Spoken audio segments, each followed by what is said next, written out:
최경영의 최강 시사.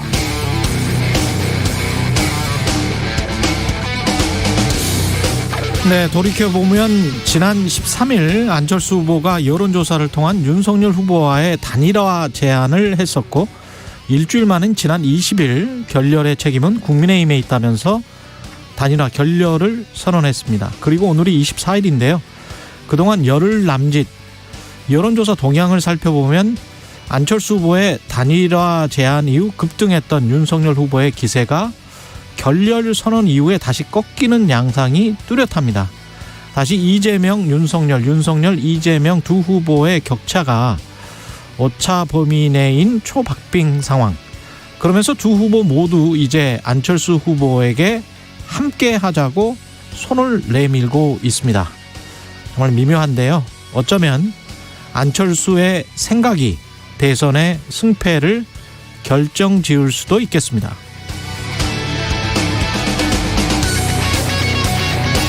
네, 안녕하십니까. 2월 24일 세상에 이익이 되는 방송 최경영의 최강시사 출발합니다. 저는 KBS 최경영 기자고요.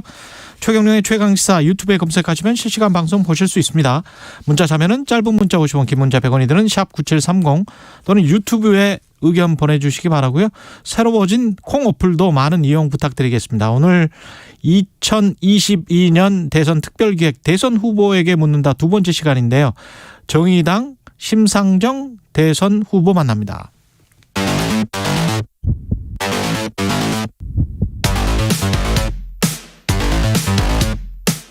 오늘 아침 가장 뜨거운 뉴스 언박싱.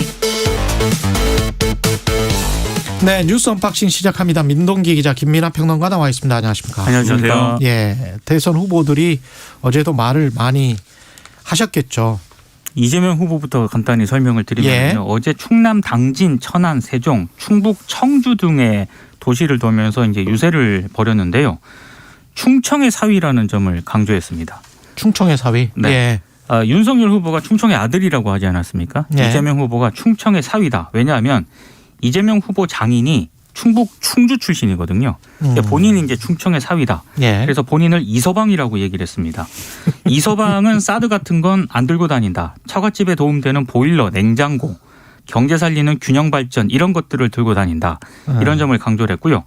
그리고 이제 충청 지역 맞춤형 공약들도 내놓았고, 특히 국가 균형 발전에 초점을 두고 공공기관 이전이라든가 지방 인프라 투자, 농어촌 기본소득 등을 확실히 책임지겠다 이런 점을 강조를 했는데, 예.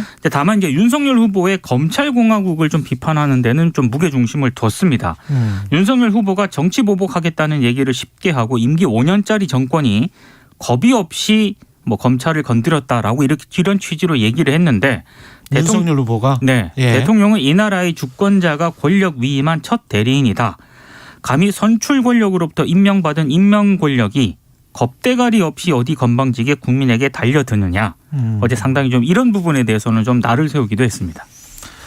그러니까 이게 사드 얘기를 하는 거, 사실 윤석열 후보가 사드를 충청도에 배치하겠다 이렇게 얘기한 바는 없지만 예. 수도권 방어를 위해서 어쨌든 필요하다고 하니 그러면 최적지가 어디냐를 얘기할 때 충청권일 수도 있다라고 이제 판단할 수도 있는 부분이 있는 거잖아요. 예. 그래서 그런 좀 불안감을 얘기를 하면서 충청권에 주는 선물 보따리가 사드가 아니고 이런 균형 발전이라든가 이런 경제적인 어떤 것들이다라고 강조를 한 것이다라고 볼 수가 있겠고, 그러면서 국민의힘은 이게 부지 선정을 어제 이제 제가 그 국민의당이나 국민의힘 정책본부장들이랑 계속 이야기를 했기 때문에 국민의힘 쪽 입장은 부지 선정을 따로 하는 게 아니고 어떤 기지가 있으면, 한국군 포대 기지가 있으면 거기에다 배치를 하는 것이기 때문에 성주처럼 부지 선정은 따로 하지 않는다. 이게 지금 입장입니다. 네. 예, 그러면 그 한국군 예. 이제 그 부대는 어디냐 그러면 그렇죠. 그걸 또 물어봐야 되지 않습니까? 아니, 그거는 국가 기밀이다.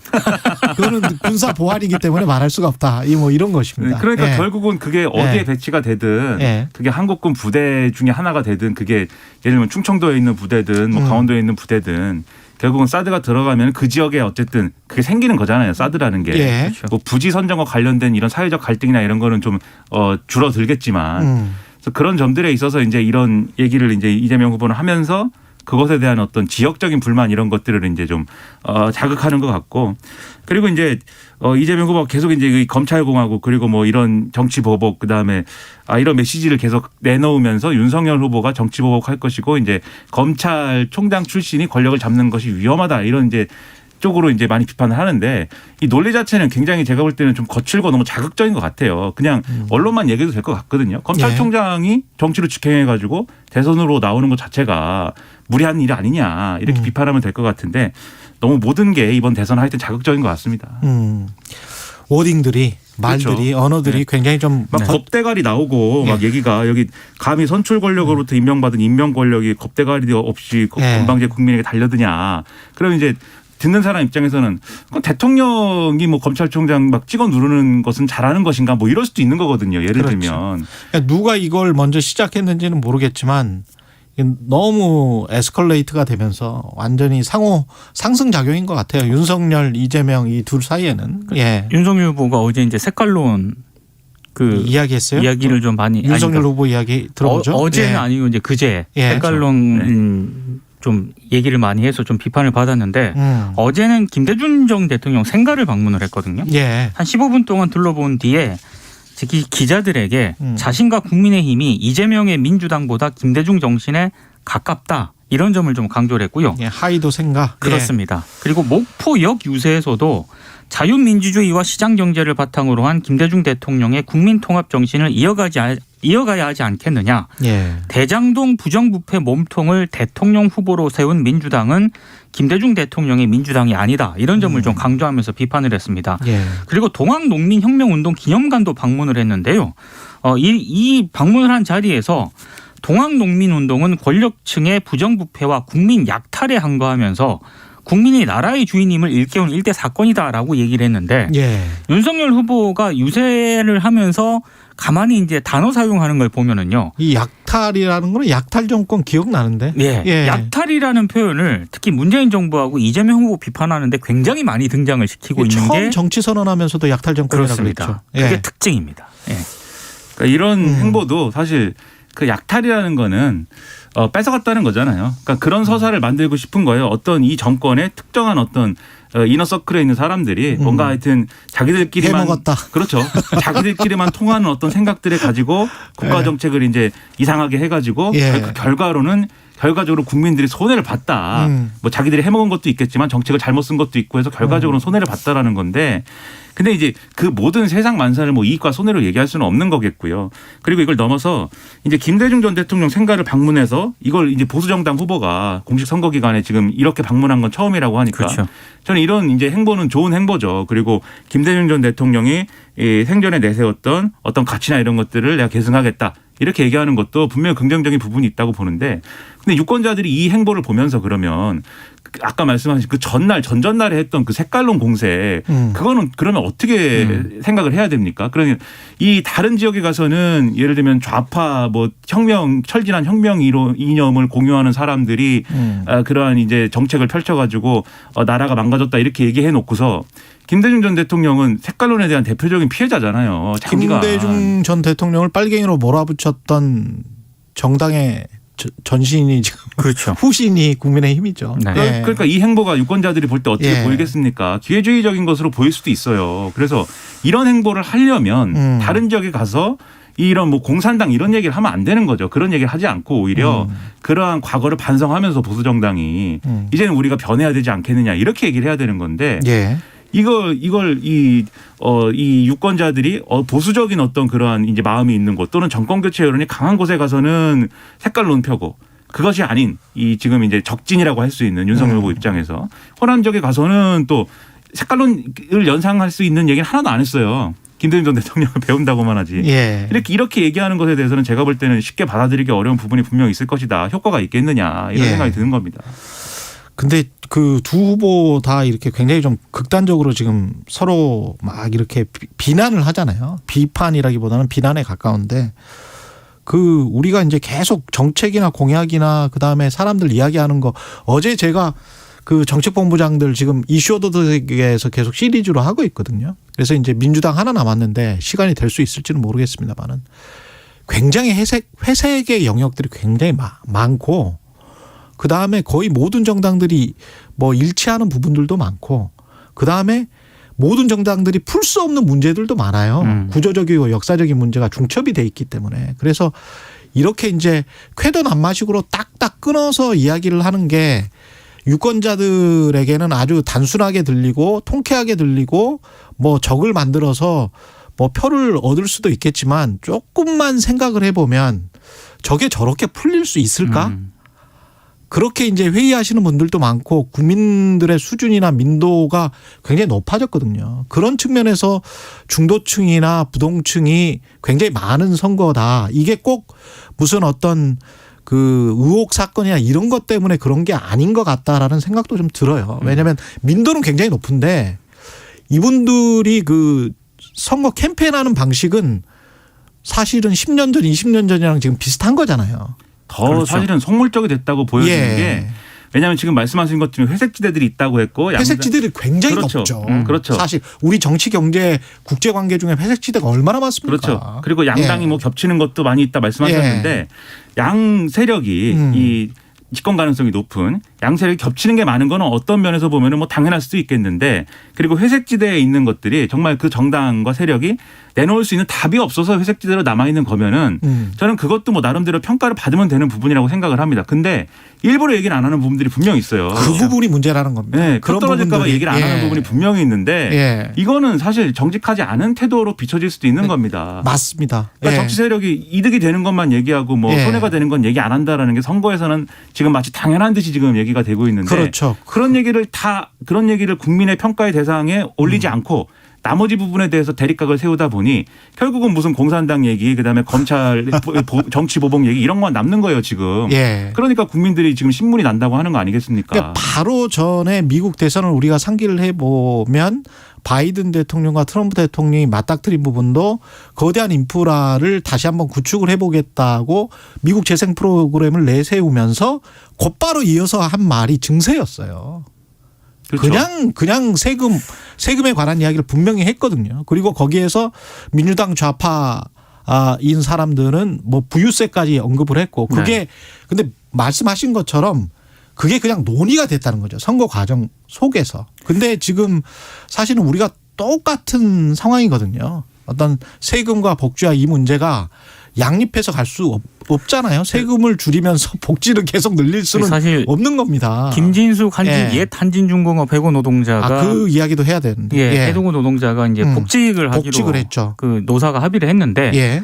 그 김진숙 위원이 어제 그 얘기를 했습니다. 예. 이번 대선은 정의당하고 그 진보당 쪽 계열 그 정당을 제외하고는 아무도 노동 얘기를 하지 않는다. 그래서 이번 대선만큼 이 노동 의제가 사라진 이런 대선은 참 보기 힘들다. 이런 취지로 얘기를 했었거든요. 그렇죠. 실제로 그 얘기 맞습니다. 예.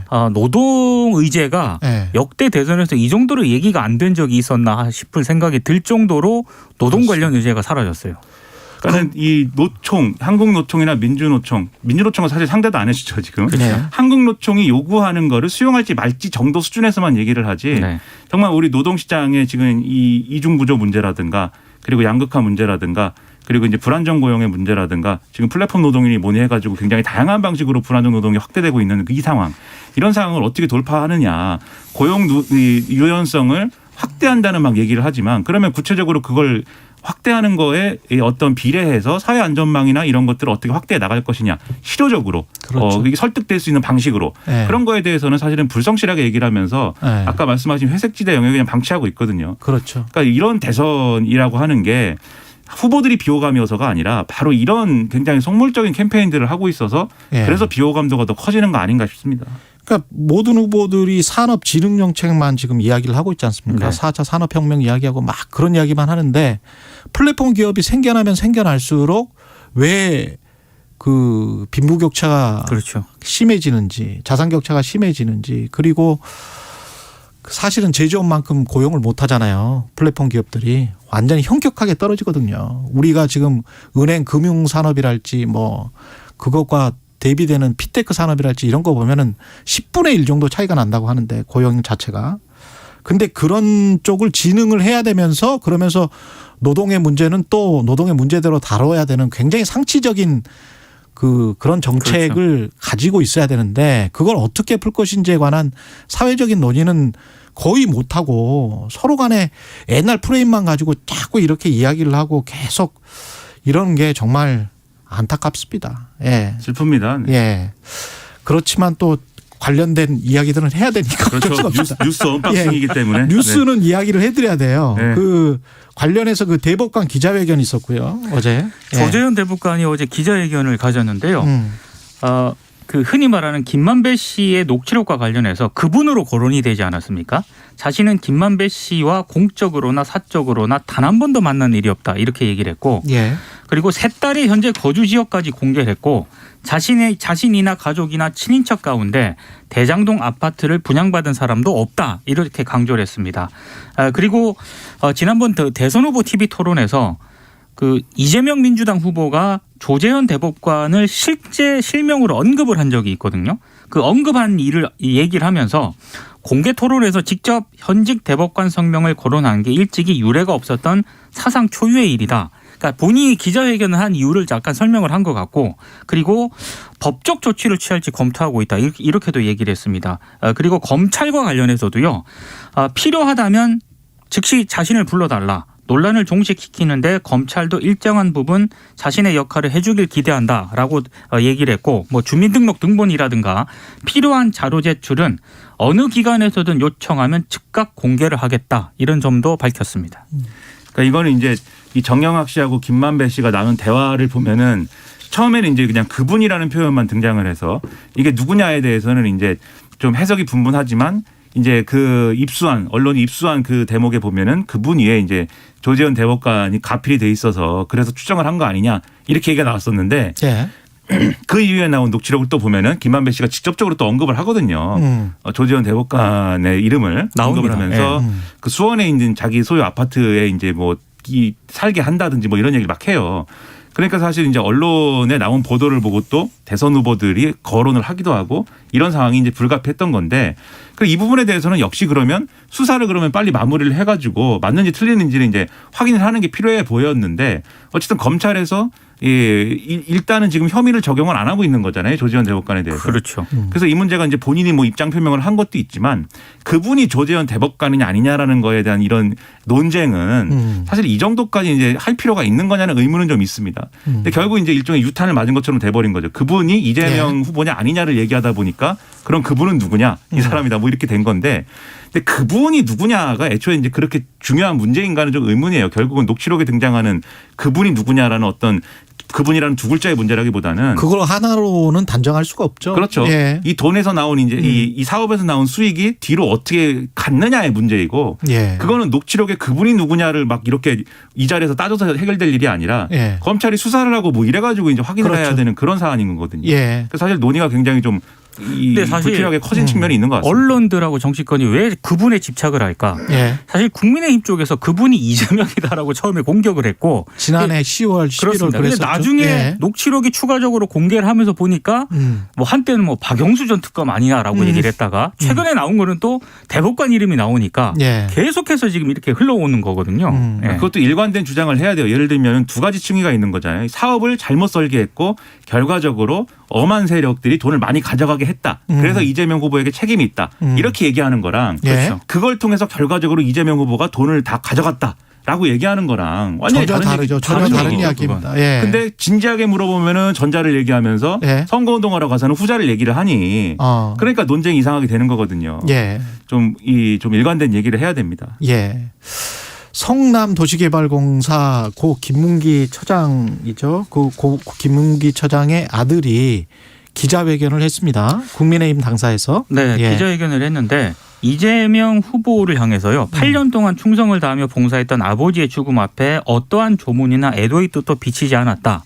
이렇게 얘기를 했습니다. 그리고 작년 12월 24일 크리스마스 이브가 아버지 발인 날이었는데 예. 그날 이재명 후보가 산타클로스 복장을 하고 나와 춤을 추는 모습을 보였는데 이 TV에서? 모습을 예. 이게 이제 그 민주당 선대위가 이 뮤직비디오를 그날 공개를 했거든요. 그 부분을 언급을 한 것으로 보입니다. 예. 그 모습을 80대 친할머니가 TV를 보고 오열하고 가슴을 치며 분통을 터뜨렸다 이렇게 얘기를 했습니다. 예.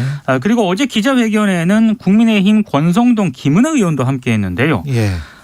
이 성남시장 재직 시절에 이재명 후보와 김 전 처장이 동행한 호주 출장 사진 등을 추가로 공개를 했습니다.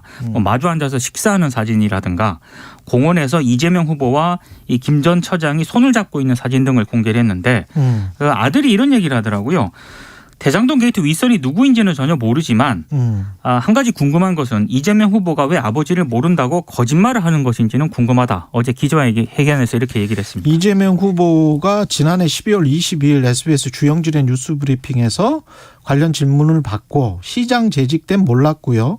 하위 직원이었으니까요. 그때 당시 아마 팀장이었을 겁니다. 이렇게 이제 인터뷰를 했습니다. 네. 예. 그렇죠.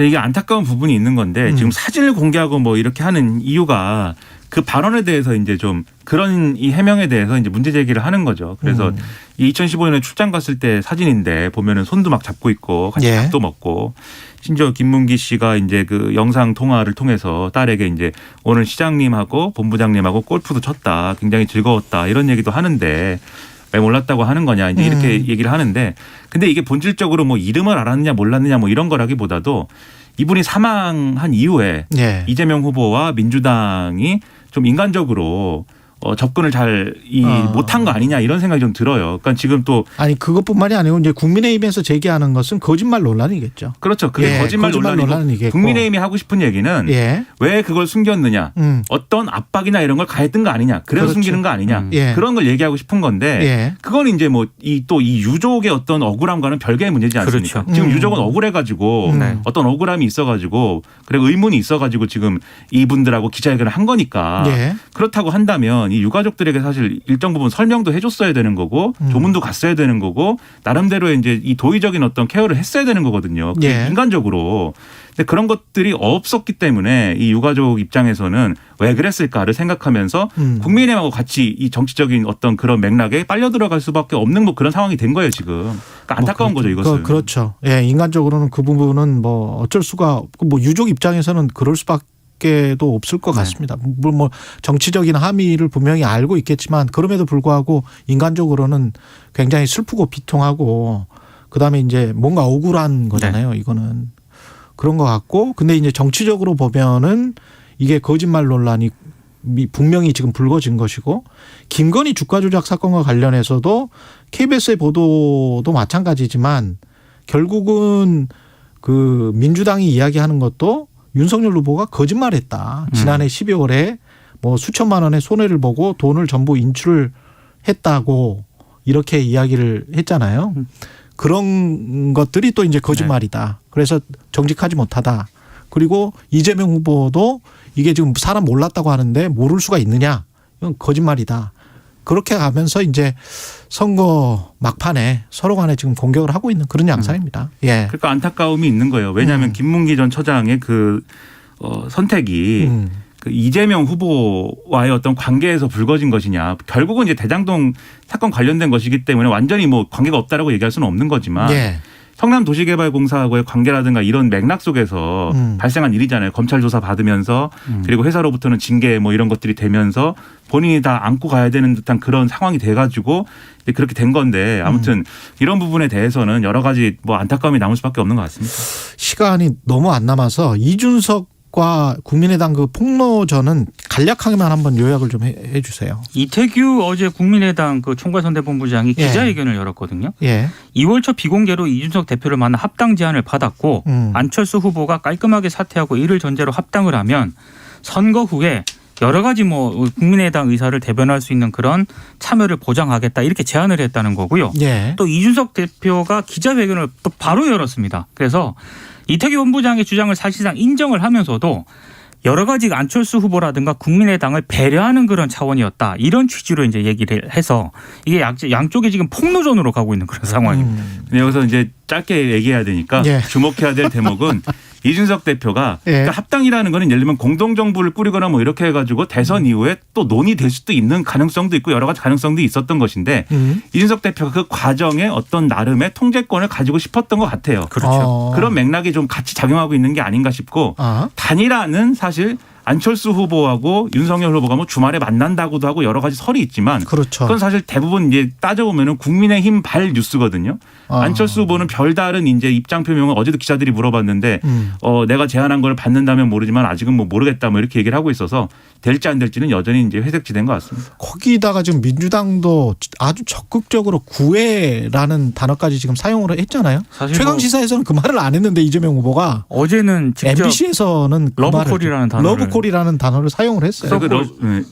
전에 심지어 선거제도 개편 이 문제까지도 지금 내부적으로 보고를 했다라고 하거든요. 그리고 책임 총리 그리고 그렇죠. 국회 추천을 통한 총리 그다음에 책임 총리의 권한을 준다 이런 것까지 그리고 중대선거구제 도입한다 이런 것까지 다 패키지로 해갖고 뭔가 정치개혁 관련된 이런 제안을 할 것이다라고 얘기가 나오는데 근데 이게 예를 들면 이 정치개혁안을 던지면서 이걸 받고 단일화하자 뭐 이런 건지 아니면 이런 것들을 공동으로 한번 선언해 보자 수준인 건지 좀 지켜봐야 되겠습니다만 오늘이 24일이고 내일이 정치토론입니다. 그렇습니다. 법정 TV 토론. 그렇죠. 근데 이게 마치 단일화의 반대급부처럼 지금 제시돼서는 제가 볼 때는 효과는 떨어질 것이다라고 생각이 되고 그게 아니고 이걸 하겠다라고 약속을 하는 게 중요한 것 같아요. 하겠다. 같이 하자. 진정성. 그런 모습을 보여줘야 됩니다. 언박싱 민동기 기자 김민하 평론가였습니다. 고맙습니다. 고맙습니다. KBS 1라디오 최경영의 최강시사 듣고 계신 지금 시각 7시 46분입니다.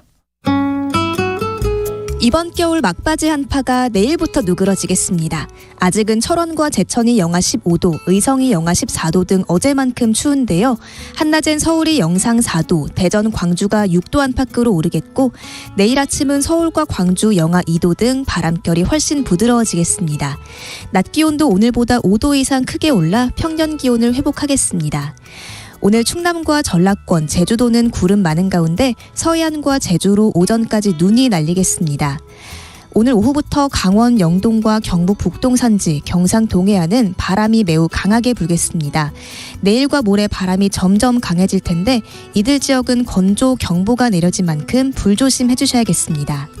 내일 경기 동부와 강원 내륙 산지, 충청 내륙엔 빗방울이 조금 떨어지겠고요. 토요일인 모레는 경남을 제외한 전국에 비가 내릴 전망입니다. 지금 서울의 기온 영하 8.3도입니다. 박다효입니다.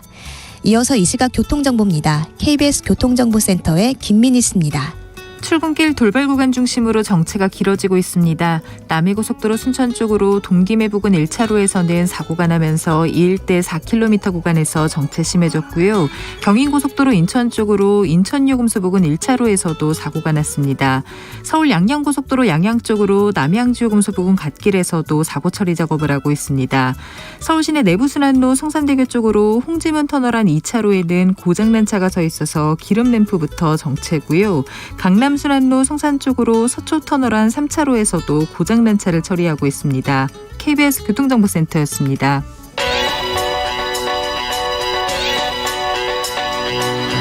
최강 시사 전민기의 눈. 네, 한국인사이트 연구소 전민기 팀장 나와 있습니다. 안녕하십니까? 네, 반갑습니다. 전민기입니다. 우크라이나 사태, 우리나라 국민들 이런 일은 특히 이제 우리가 역사가 남다르기 때문에 바이든 푸틴 대통령에 대한 국민 여론 인식을 오늘 좀 살펴보겠습니다. 우크라이나 사태를 바라보는 국민들의 마음 빅데이터로 한번 살펴봅니다. 일단 우크라이나 같은 경우는 언급량이 한 달 동안 12만 건이니까요. 지금 대선 말고는 가장 관심받는 사안이라고 볼 수 있을 것 같습니다. 그래서 이제 어떤 이야기들에 주목하고 있나 봤더니 바이든 대통령의 이야기보다는 어쨌든 푸틴 대통령이 어떤 열세를 쥐고 있잖아요. 그렇죠. 그쪽을 좀 더 주목해서 보고 있는 상황이고요. 두 가지입니다. 이제 전쟁이 나게 되면 어떻게 될 것인가. 그러나 우리 경제에 어떤 영향이 있을 것인지, 내가 갖고 있는 주식에는 어떤 영향을 갖고 올 것인지, 뭐 물가라든지 이런 것들. 그러니까 전쟁 발발로 인해서 우리에게 직접적으로 미쳐지는 영향에 대해서 좀 많이들 생각하고 계신 것 같고요. 감성어는 28.5대 63.9입니다. 위기가 고조되고 있다. 뭐 긴장된다. 위협, 이런 불안, 경고, 뭐 무섭다. 헷갈리다도 있습니다. 왜냐하면 미국의 메시지가 뭐 하루아침에 뭐 바뀌기도 하니까요. 이제는 침공으로 이제 인정을 했다, 선언했다 이렇게 이야기를 했기 때문에 이걸 계속 좀 지켜보면서 전쟁이 나질 않기를 바라지만 일단은 났을 경우에 이제 벌어질 수 있는 일들에 대해서 좀 걱정들을 많이 하고 계신 상황입니다. 정부도 지금 이게 무엇보다 이제 경제에 미치는 영향이 크기 때문에 네. 정부도 관련 입장을 지금 밝혔습니다. 예, 일단은 그 군사 충돌이 발생하거나 강도 높은 제재가 이어질 경우의 파급 영향은 좀 예단하기 어렵지만 현재로서는 우리 정부가 좀 관리할 수 있을 만한 지금까지는 괜찮다. 상황이다. 그래서 네. 뭐 에너지나 공급망, 금융시장 이런 동향을 좀 일일 단위로 좀 점검을 하면서 사실은 러시아나 우크라이나에 대한 의존도가 높은 품목의 재고를 좀 확대하고 있고 대부분 품목은 이제 수입을 다른 곳으로 전환한다든지 예. 아니면 국내 생산을 통해서 현재까지는 대체가 가능한 상황이다. 그런데 이제 원유 같은 것들 이미 급등하고 있잖아요. 그렇죠. 150달러까지 올라갈 거다라는 예. 부분에 대해서는 일단은 그 원유 관련한 세금 예.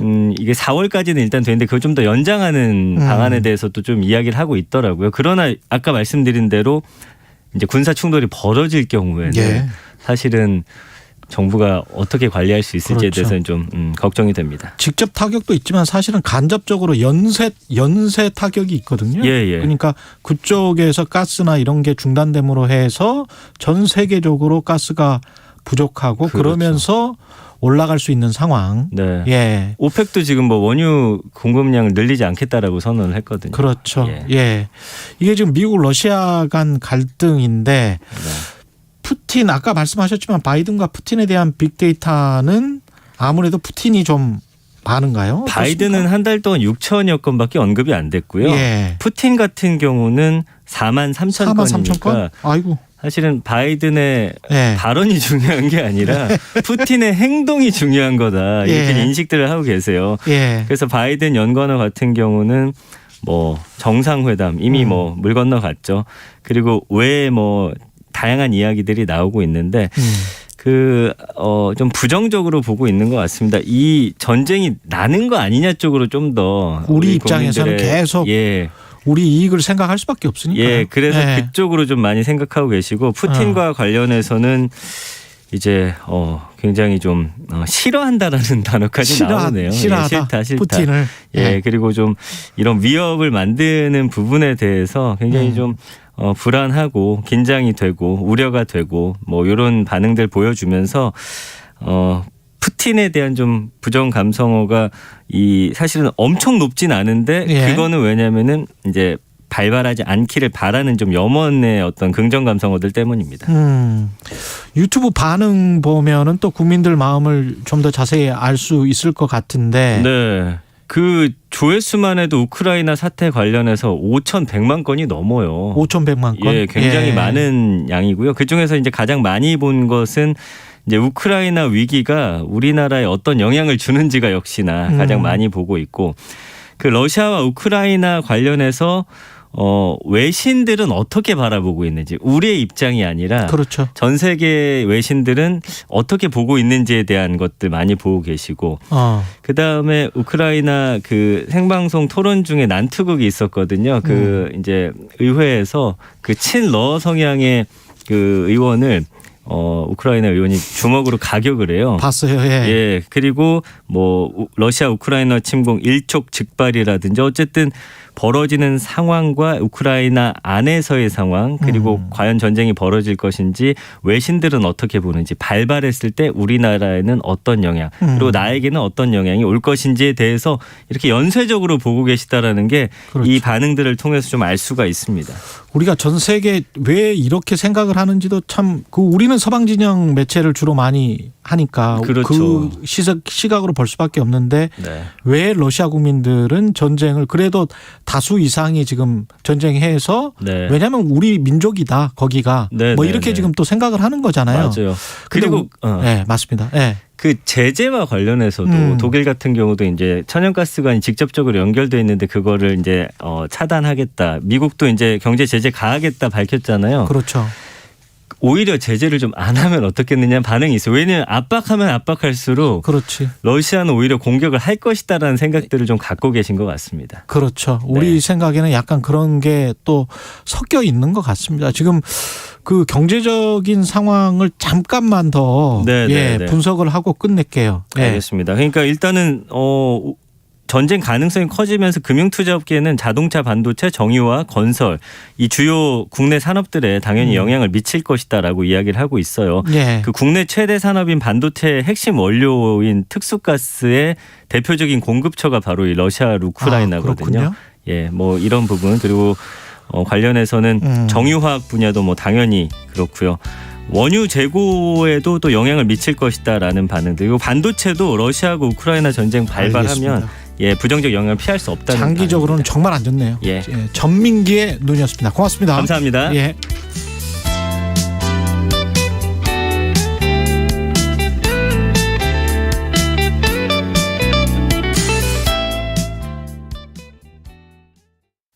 대한신경과학회 이사장 홍승봉입니다. 국민 10명 중에 3명은 우울증을 겪고 있습니다. 의욕상실, 우울감, 짜증, 불면증, 소화장애, 기억력 저하 또는 가슴 답답함이 있으면 우울증을 의심하세요. 우울증은 신경과, 정신건강의학과, 가정의학과, 내과 또는 소아청소년과에서 편하게 치료를 받으시면 됩니다.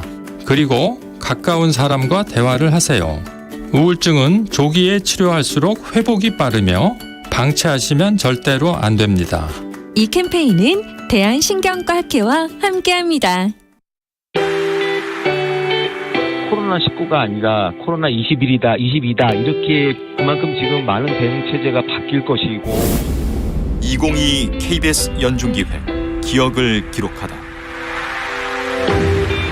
강원도 강릉시 보건소에서 역학조사관으로 일하고 있는 김수민입니다. 작년 여름부터 지금까지 휴일을 한 번도 쉬어본 적이 없습니다. 사실 설 연휴, 추석, 다 주말도 다 출근을 하고 물론 저뿐만이 아니라 이제 저희 보건소 식구들이 거의 다 그런 상태에 있습니다. 이제 만성이 됐는지 오늘이 무슨 요일인지 모를 정도로 다 지내고 있기 때문에 다들 저희 보건소뿐만이 아니라 전국에서 아마 다 한계치에 다다랐을 겁니다. 오미크론 변이가 이제 국내에서도 우세종이 된 오미크론 확산세가 본격화하고 있습니다. 지금 예전처럼 역학조사를 진행한다는 건 거의 불가능한 상황이라고 보시면 되고요. 결국은 개인 수준의 어떤 방역 수칙을 철저히 지킨다거나 만남을 좀 자제한다거나 이런 게 더욱더 강조되는 시기가 아닐까 싶습니다. 지자체, 이런 보건소 중심으로 어떤 역학조사를 진행하고 차단하고 막는 위치였다면 이제는 각 개인이라든지 혹은 사업장 혹은 학교 그런 곳에서 스스로 방역관리하고 접촉자를 관리하고 내가 다니는 곳 혹은 내가 있는 곳 혹은 우리 가정은 어떻게 코로나에 대비를 해야겠다 이런 걸 조금 생각해 주셨으면 좋겠습니다. 강릉시 보건소 김수민 역학조사관은 말합니다. 하루하루 사생활을 왜 묻냐는 오해와 문전박대의 연속이었습니다. 그 모든 노력과 수고에도 오미크론의 확산세는 걷잡을 수 없을 만큼 매서워졌습니다. 이제 역학조사의 바통이 개인에게 넘겨진 상황. 스스로의 방역이 무엇보다 절실한 때입니다. 당신과 대한민국의 기억, KBS가 기록합니다.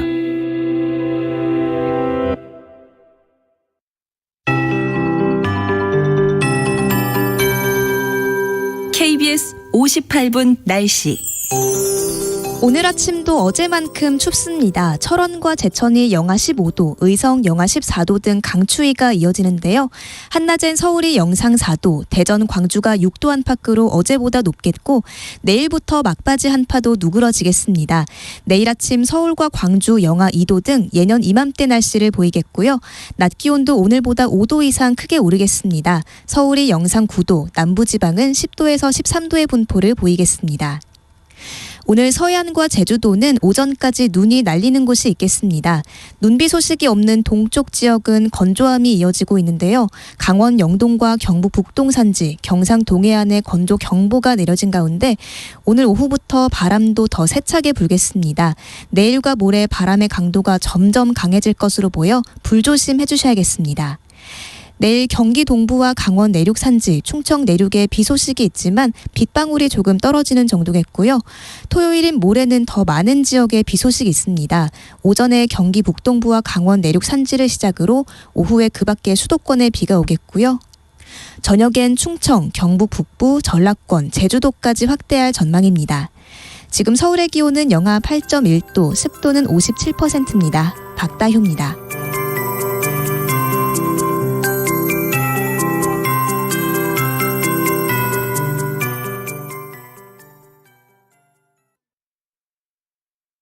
정성을 다하는 국민의 방송 KBS가 8시를 알려드립니다.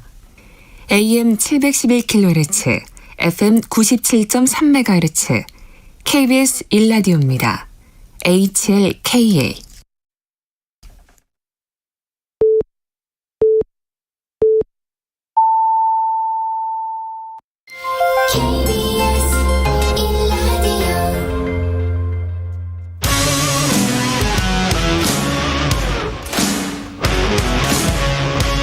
오늘 하루 이슈의 중심 최경영의 최강 시사.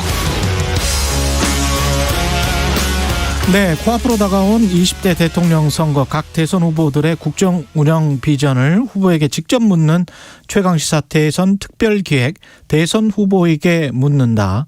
예, 그제 이재명 민주당 후보에 이어서 오늘은 심상정 정의당 대선 후보 만납니다. 안녕하십니까, 후보님? 네, 안녕하세요. 예. 지금 뭐 생각해 보니까 3월 4일이 사전 투표네요. 네. 뭐 네. 2주도 안 남았습니다. 그러면. 네. 예, 어떠십니까? 하여튼 이번 대통령 선거가 지난 5년 전보다 예. 전반적으로 역주행하고 있는 것 같습니다. 역주행하고 저는 있다. 예. 이번 선거와 또 선거 이후에 있을 대한민국의 역사적 퇴행을 막는 마지막 보루로서 최선을 다해야겠다 이런 각오로 임하고 있습니다. 어떤 점에서 역주행이라고 조금 생각하시나요? 구체적으로 말씀해 지난 주시면. 대통령 선거는 촛불이 있었기 때문에 전반적으로 개혁 쪽으로 바람이 세게 불었습니다. 그런데 이제 촛불 정부가 실패하고 그 심판 분위기가 있다 보니까 지금은 이제 뭐 다들 우리 국민들이 걱정하시지만 후보나 후보 도덕성의 그 문제가 계속 검증되지 않고 이렇게 눈덩이처럼 커지고 서로 사태질 정치로 지금 뭉개고 있잖아요. 그런 것도 있고 또 지금 이 중차대한 전환기에 후보들의 어떤 시대정신이나 비전 없이 그저 표만 되면 그냥 쫓아가는 퍼필리즘 선거가 되고 있습니다. 그런 점에서 대한민국이 나가야 될 방향과는 오히려 지금 거꾸로 퇴행하고 있는 중이다. 저 그렇게 생각이 됩니다. 시대정신과 비전 말씀하셨는데 시대정신과 비전 이번 선거는 뭐가 됐어야 되는데 그렇게 가지 못하고 있다고 생각하세요? 그러니까 이제 우리나라가 세계 10위 경제 선진국이 됐는데 상위 10% 소득 집중도는 1위였던 미국을 제꼈고요. 자산 불평등도는 농지개혁 이후 최고가 됐거든요. 그러니까 선진국 중에 가장 불평등한 나라가 된 겁니다. 그러니까 이 불평등을 해소하는 문제 그리고 팬데믹과 기후위기를 극복하는 문제 이거는 시대사적인 사실 전환 과제거든요. 그렇습니다. 그러니까 이 방향에 머리를 맞대고 또 그 해법을 내놔야 되는데 지금은 그런 어떤 대한민국의 진로 얘기는 거의 찾아볼 수가 없고요. 그저 그냥 후보들이 표가 된다고 생각하는 그런 단타 정책들만 지금 난무하고 있습니다. 단타 정책. 장기 가치 투자가 돼야 되는데 당타 정책들만 하고 있다. 그 세 차례 TV 토론이 진행이 됐는데 어떠셨습니까? 이제 워낙에 이번 그 대통령 선거에 서로 특히 양당 후보님들이 그 좀 떳떳하지 못한 게 많다 보니까요. 처음부터 그냥 벽 쌓고 부인하고 그런 둘 다 네네 그 방어적이고 서로 또 이 정쟁 공방 중심으로 이렇게 이루어지다 보니까 정책 토론이 그냥 중간중간에 끼어서 단편적으로만 진행이 돼요. 그러다 보니까 국민들께서 큰 그림을 가지고 비교하시기가 좀 어렵지 않나 그런 아쉬움이 있습니다. 오히려 정책 토론이 단편적이 돼 버렸다. 그 이재명 후보는 그제 이제 저희 방송에 나왔었어요. 심 후보님이 민주당에는 지나치게 가혹하고 국민의힘에는 지나치게 관대하다. 어떻게 받아들이세요? 이게 이제 한마디로 편들어주지 않는다 그런 말씀처럼 들리는데요. 이제 제가 이재명 후보나 윤석열 후보 편들어주러 나온 사람 아닙니다. 국민들 특히 양당이 대변하지 않는 국민들 편에 서기 위해서 나온 거고요. 저는 이제 늘 그런 느낌을 갖고 있지만 이 민주주의나 정치적 다원성에 대한 이해가 조금도 없다. 큰 당들은 작은 당을 자기 발밑에 놓고 하여튼 그 무릎 꿇리려고 하는 그런 이제 오만함 같은 거 좀 느낍니다. 그리고 이제 제가 드리고 싶은 말씀은 심상정 탓하지 마시고 이재명 후보께서 윤석열 후보 국민의힘 비전과 정책이 어떻게 다른지 그걸 이제 증명하시는 데 주력하시기 바라요. 스스로 차별화로 입증하라. 네. 저와 정의당의 입장은 분명합니다. 예. 국민의힘 수구 세력은 퇴출시켜야 된다. 그래서 촛불에 앞장섰고 또 박근혜 탄핵에 앞장섰거든요. 예. 그런데 국민이 탄핵한 그 수구 세력을 부활시킨 것이 누굽니까? 그런 점에 대해서 좀 겸허한 자세를 가질 필요가 있다. 그런 말씀 드립니다.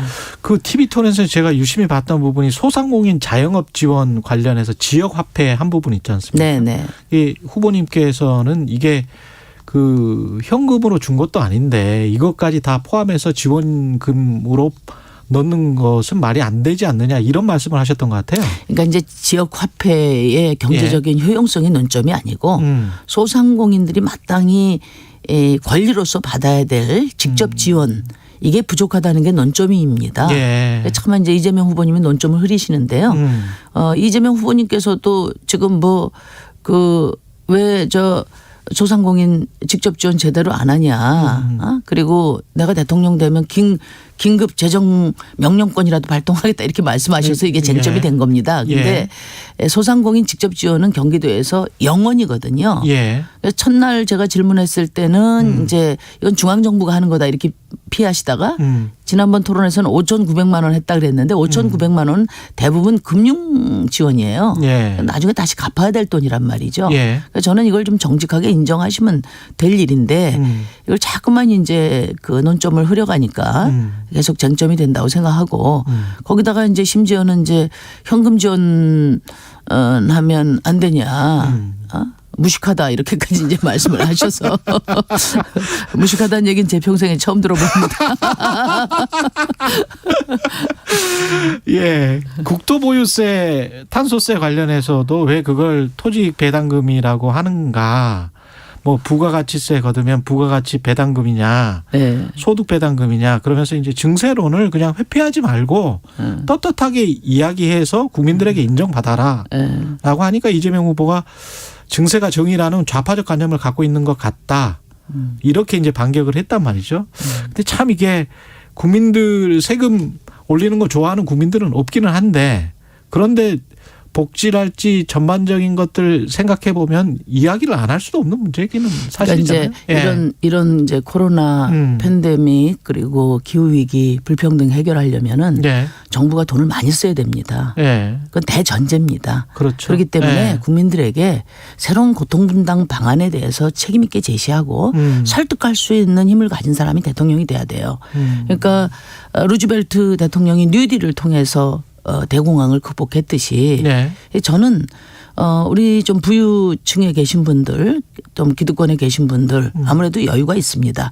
코로나라고 다 어려운 거 아니거든요. 이제 더 코로나 상황에서도 더 돈을 많이 버는 분도 계시고 이런 분들은 대체로 그동안에 국가로부터 직간접으로 지원받은 분도 많습니다. 그러니까 이런 분들에게 더 큰 고통 분담을 저는 요구해야 된다고 봅니다. 그리고 그렇게 해서 불평등 해결하고 또 차별 해소하고 팬데믹을 위한 그런 공공 의료 인프라도 갖추고 이렇게 해야 된다고 보는데 지금 이제 뭐 표를 의식해서 증세 얘기를 안 해요. 저는 살다 이재명 후보한테 증세가 좌파라는 얘기는 진짜 정말 처음 듣는다. 상상할 수 없는 일이었어요. 지난번에 제가 살찐 고양이법 이야기할 때도 뭐 삼성 몰라법이니 시진핑 미서법이니 굉장히 낯섭니다. 이재명 후보. 그러니까 제가 좌파라고 하는 거는 스스로가 우파가 됐다는 뜻이에요. 저는 제 자리에 그대로 있고요. 그리고 증세가 좌파라고 이야기하면 그 뭐 종부세 만든 노무현 대통령도 좌파고 그러니까 본인이 말씀하시는 그 감세가 실용이다 이 주장을 하고 싶은 거죠 지금. 저는 이게 이제 정치인에게 매우 중요한 덕목 중에 하나가 정언이라는 건데, 정명이라는 건데, 이제 공자께서 이야기하실 때 명분이 바르지 않으면 말이 바르지 않고 또 말이 바르지 않으면 말이 이루어지지 않는다고 했어요. 저는 이 말씀을 꼭 우리 이재명 후보께 드리고 싶습니다. 지금 민주당도 그렇고 국민의힘도 그렇고 안철수 후보를 향해서 이제 그 러브콜을 보내고 있단 말이죠. 근데 정의당은 과거에는 정의당을 향해서 러브콜을 민주당은 보냈었는데 이 상황은 어떻게 보시나요? 그 뭐 저희한테 뭐 러브콜 안 보내셔도 되고요. 안 보내셔도 저는 이제 아니 저는 각자 정의당인 정의당대로 민주당은 민주당대로 자기 중심 잡고 국민들을 위한 자신들의 비전과 노선을 정직하게 설명하는 대선이 돼야 된다고 봅니다. 저와 정의당은 대한민국의 역사적 퇴행을 막을 마지막 보루라는 그런 생각에서 힘을 키워야 되겠다. 이런 일념으로 이번 선거에 임하고 있다는 말씀 드리고요. 예. 그리고 지금 이제 선거가 이제 다가오니까 결국은 이제 표 좀 합치자 이런 말씀처럼 들려요. 그런데 저는 이제 이 단일화는 기본적으로 힘센 정당이 작은 정당을 무릎 꿇리는 거거든요. 그거는 기본적으로 민주주의하고 양립할 수 없다고 생각하고 지금 시기에 대한민국에 가장 필요한 것은 저는 이 다원적 민주주의보다 더 높은 가치 없다고 생각합니다. 그런 점에서 진짜 다원적인 민주주의를 이제 진심으로 말씀을 하시는 거라면은 이제 다른 정당들처럼, 그러니까 다른 나라 사례처럼 대선 때는 다양한 정파들의 입장들이 표출되고 국민들의 선택을 받고 선거 끝나고 나서 정책과 비전을 가지고 책임 연정으로 나가는 거죠. 그게 저는 정도라고 생각합니다. 책임 연정으로 나가야 된다. 안철수 후보에 관해서는 별다른 말씀을 이제까지 거의 안 하셨는데 지금 토론을 3번 정도 해보고 나면 귀족노조, 민주노총, 노동이사제 뭐 이런 부분들에 있어서는 어떻게 보면 윤석열 후보보다 더 우파적 관점을 가지고 계시는 거 아닌가 그런 생각도 드는데 그리고 이제 그 뭐 정경련을 비롯해서 그 이른바 자유보수 세력이 뭐 민주노총이랄지 귀족노조에 관해서 이제 비판하는 게 굉장히 많지 않습니까? 거기에 관해서는 어떻게 생각하십니까? 네, 이제 뭐 비판 받을 건 받아야 되는데 안철수 후보가 이제 중도잖아요. 그런데 아마 윤석열 후보와 경선 단일화 이런 것들을 염두에 두면서 좀 그 너무 극우적인 주장들이 있지 않나, 특히 노동 문제에 있어서는 그런 생각을 저도 좀 갖고 있습니다. 예를 들어서 뭐 노동이사제보다 사회이사제를 주장하신다든지 노동하고 노동자들하고 사회이사는 그 비교 대상이 아니거든요. 왜냐하면 노동자들은 그 당사자들이에요. 그렇기 때문에 그 지금 이른바 뭐 ESG 경영 차원에서도 그 관련된 이해 당사자들이 경영에 참여하는 게 원칙이거든요.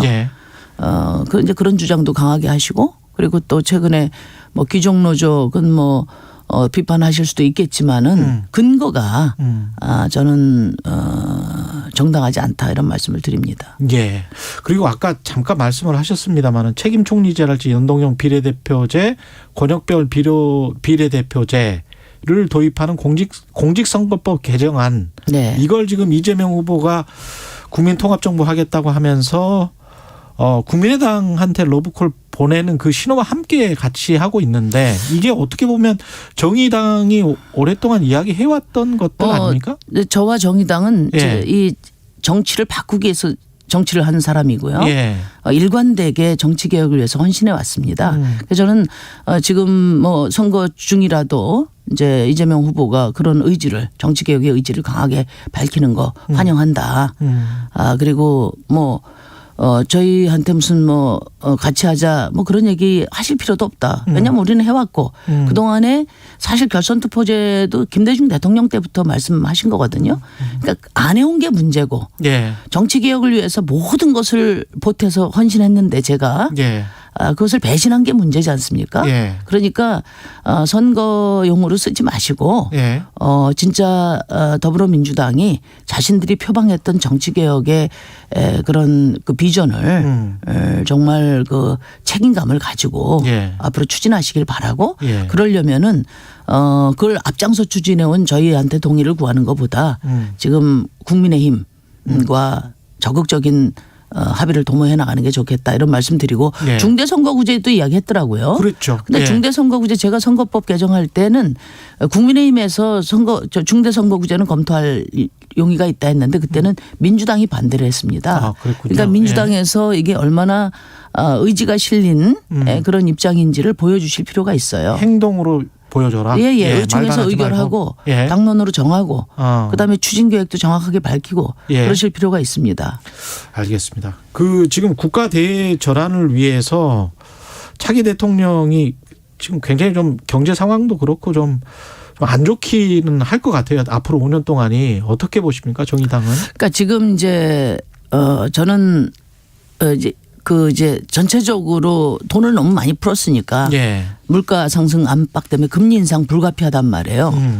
그리고 우리나라도 이제 지난 시기에 대출 완화하고 돈 많이 풀고 근데 이제 금융 완화 정책이 서민 경제에 도움이 됐다기보다는 주식, 부양, 가상 자산 시장, 부동산 투기에 많이 쓰였단 말이에요. 그랬죠. 이 거품이 지금 이제 빠지는 국면이에요. 그리고 또 한편 이제 금리를 인상하니까 집값도 하락 요인이 있고요. 또 공급 물량도 좀 많이 밀려 있습니다. 그런 상태인데 지금 앞뒤 되지 않고 거꾸로 정책들만 내고 있어요. 공급 폭탄. 그다음에 이제 감세 이런 거에서 결국은 이제 부동산 그 부양책이거든요. 이게 지금은 부동산 부양책 할 때가 아니고 그동안에 풀어놓은 부동산 부양책의 후유증을 어떻게 해결할 거냐. 예를 들면 갭 투자라든지 연끌 투자하신 분들이 많이 있는데 금리는 오르고 하니까 자칫하면 깡통주택 될 수 있고요. 역전세 또 될 수 있고 가계부채가 높아지니까 이게 이제 전반적인 이제 위기로 갈 수가 있거든요. 그래서 지금 걱정해야 될 거는 이제 그 가계 대출 우리 빚 많은 서민들 그다음에 자영업자들 소상공인들 이분들 대책 세워야 돼요. 지금 코로나 2년 동안에 자영업자들이 추가된 빚이 240조나 되고 그중에 140조는 3월 달에 만기가 돌아옵니다. 이거 감당 안 되거든요. 이분들 어떻게 만기 연장해주고 또 이자 상환 유예해주고 장기 저리로 갈아타게 할 건가. 그리고 2년 코로나 부채를 그만큼 지고 있는 동안에 금융기관들은 거의 뭐 15조 가까운 그런 그 엄청난 영업이익을 올렸거든요. 그럼 고통분담 차원에서 최소한 이자라도 탕감해 줄 수 있는 상생 방안 마련하고 지금 오히려 거품이 꺼져가는 데 대한 이 위기에 대비해야 될 때인데 지금 대통령 후보도 그런 생각 하나도 없습니다. 지금 코스피 5천 이야기하고 가상자산 뭐 시장 부양하고 이런 얘기 할 때가 아니라는 점 제가 분명히 말씀드립니다. 그런데 이제 특히 부동산과 관련해서는 우리가 이제 욕망의 선거, 부동산 욕망의 선거 분양받아서 내 집 한 채 가져서 그걸로 이제 자산을 좀 늘리자라고 하는 국민들의 어떤 욕망이 분명히 있는 게 사실이고 그게 다수인 것 같은데요. 부동산 공약 같은 경우에 이제 심 후보님 공약의 핵심은 공공주택 쪽이란 말이죠. 그러면 어떻게 보면은 표가 이게 될까? 표라는 측면에서는 별로 도움이 되지 않을 것 같은데. 그러니까 이제 저희 그 캠프에서도 그러고 주변에서도 그래요. 세금 내라는 거 좋아하는 사람 없는데 세금 내라 하고 그다음에 공공주택 좋은 거 지어준다고 하더라도 내 집 갖고 싶은 욕망이 있는데 표가 되겠냐. 표 안 되는 얘기만 하고 다닌다. 이런 얘기를 많이 하는데 저는 이제 지금 차기 대통령이 정치 지도자가 뭘 해야 되나 우리 대한민국 방향 지금 어디로 가야 되나 그 얘기를 일관되게 그 중심을 잡고자 합니다. 그게 정의당의 역할이고 책임이고 또 존재 이유라고 생각해서 아마 국민들이 진짜 나라다운 나라가 되기 위해서는 이런 사람이 필요하지 않나 한 번쯤 저는 생각해 보실 거라고 생각하거든요. 장기적으로는 공공주택을 늘려가는 수밖에 해법이 없다. 아니 뭐 이제 지금 아무리 이제 그 공급 폭탄을 해도 집 없는 서민들에게 돌아갈 만한 가격으로 나오지 않아요. 그렇기 때문에 결국은 다주택자들에게 가는 공급이거든요. 이게 실제로 지금 통계로도 나온 게 집 없는 있죠. 서민들에게 그래도 주거에 대한 불안을 없애려면은 질 좋은 공공 임대뿐만 아니라 공공 자가를 대규모 공급해서 30년 동안은 직걱정하지 않고 돈 벌어서 또 자기 집 살 수 있게 이런 숨통을 틔워주는 주거 안심 정책이 필요하다고 생각하는 거거든요. 질 좋은 공공주택이라는 거는 쉽게 말해 뭐 중산층 이상도 아니 거주할 수 있는 중산층이 아니라 하더라도 예. 지금 이제 공공임대 아파트 이렇게 이야기하면 국회 국토위원회에서도 다 그냥 낙인을 찍어요. 그러니까 제가 굉장히 화가 났습니다. 누워서 침 뱉기지 뭡니까? 예. 명색이 공공주택인데 화려하거나 사치스럽지는 않더라도 편리하고 그래도 공공주택이 그 아이 키우기 좋고 직장 다니기 편하고 국민들에게 자부심을 주는 공공주택이 돼야지 그렇게 열악하게 지어놓고 거기다 낙인 효과를 찍는 거는 전 정치인들이 해서는 안 될 일이라고 생각해요. 그래서 저는 공공주택을 조금 이제 그 사이즈도 좀 키우고요. 예. 또 이제 에너지 제로 주택으로 미래 지향형 주택으로 하고 아이 키우기 좋게 통합복지 시스템도 갖추고 또 직장과의 거리도 멀지 않은 이런 지역에 예를 들면 지금 신도시 예. 이런 부분들은 사실은 정부가 강제로 토지를 수용한 공공택지 아닙니까? 예. 이런 공공택지에는 저는 공공주택을 공급하는 것이 맞다 이렇게 생각합니다. 지금 이제 이미 뭐 공모에 들어가 있는 것도 있고 예. 그렇지 않은 부분도 있는데 저는 예. 최대한 그런 방향으로 정책을 밀어볼 생각입니다. 집값이 하향 안정화되어야 된다는 거는 뭐 모든 당이 동의를 하고 있는 것 같은데요. 네. 그런데 정책은 거꾸로 내고 있습니다. 이분들이. 예. 어디까지 가격이 좀 떨어지는 게 바람직하다 이렇게 생각하세요? 근데 뭐 가격을 어디까지 이제 떨어뜨려야 된다 이런 기준을 말하기는 어렵고요. 예. 지금 우리나라의 PIR 그러니까 내 소득으로 집 살 수 있는 게 한 4배, 5배 정도 돼야 되는데 우리 17배예요. 예. 그러니까 사실은 월급 받아서 내 집 장만하기 어려운 나라라는 겁니다. 그렇죠. 그래서 집값은 예. 계속 하향 안정화가 돼야 되는데 이게 또 대출이 너무 많이 풀려 있어가지고 이게 또 가계 대출이 또 금융위기로 갈 수 있기 때문에 그렇죠. 저는 조금은 연착륙하는 방식으로 방식으로 그렇게 가야 된다고 생각합니다.